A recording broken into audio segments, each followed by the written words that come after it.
আমি মাছটাকে ভালো করে ধুয়ে নিলাম, ধুয়ে এখন পরিষ্কার করে নিয়ে শুকনো করে নুন হলুদ মাখবো।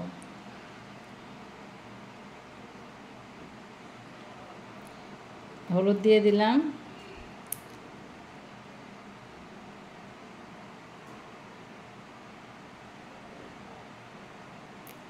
নুন দিয়ে দিলাম, এখন ভালো করে মেখে নেব।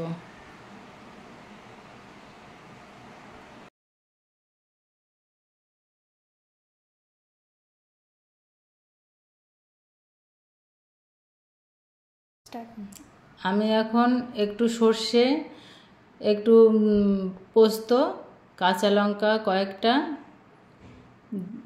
1.5 চামচ পোস্ত দিলাম, কাঁচা লঙ্কা দেব কয়েকটা, দিয়ে ভালো করে বেটে নেব। এখন আমার কড়াই গরম হয়ে গেছে, তেল দিয়ে দিলাম।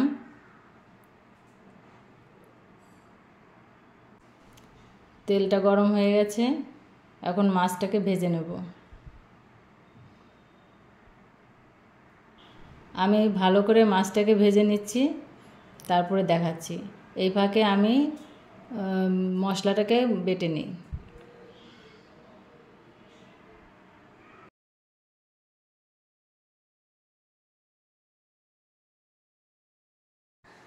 এখন এর ভিতরে সবজি দেব, আলু দেব, বেগুন দেব, ডালের বড়ি দিয়ে, ধনেপাতা দিয়ে আমি মাছটাকে রান্না করব। আমার মাছ ভাজা হয়ে গেল, মাছটাকে তুলে নিচ্ছি।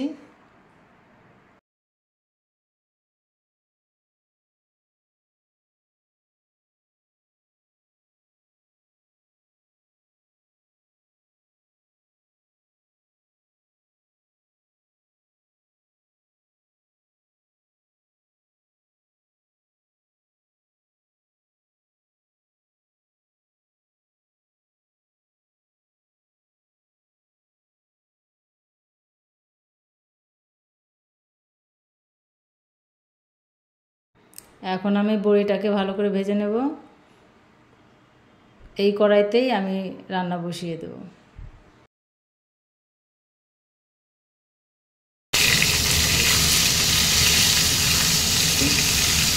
আমি এখন এই তেলে তেজপাতার একটু ফোড়ন দিয়ে, একটু কালো জিরে ফোড়ন দিয়ে এখন ভালো করে নাড়িয়ে এর ভিতরে মশলা দিয়ে কষিয়ে নেব। এখন দেব, দিয়ে প্রথমে আদা দিলাম, তারপরে কাঁচা লঙ্কা বাটা দেব, হলুদ গুঁড়ো দেব, লঙ্কা গুঁড়ো দেব, দিয়ে ভালো করে কষিয়ে নেব।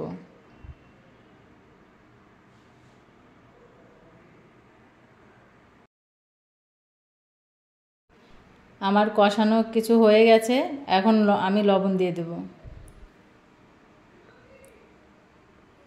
এখন জল দিয়ে দেব।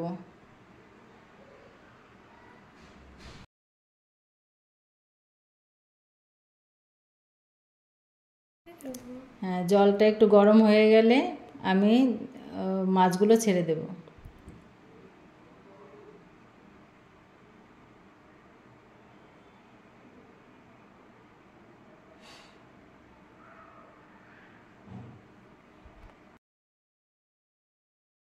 এখন আমি ভালো করে চাপা দিয়ে দিলাম। চাপাটা তুলে আমি সব মশলা একটা একটা করে দেব।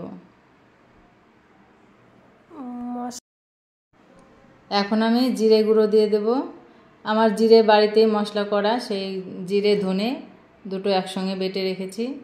এখন পোস্ত বাটা, সর্ষে বাটা দিয়ে দেব, কাঁচা লঙ্কা বাটা দিয়ে দেব।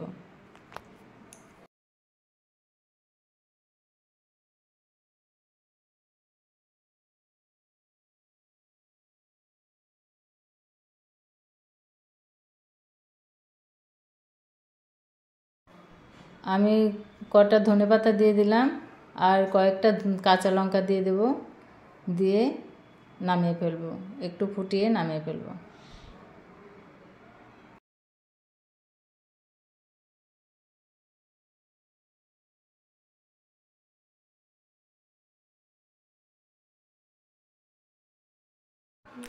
এখন আমার হয়ে গেছে, এখন নামিয়ে ফেলছি। এখন নামিয়ে নিলাম। এইভাবে খেয়ে দেখবেন, খুব ভালো লাগবে।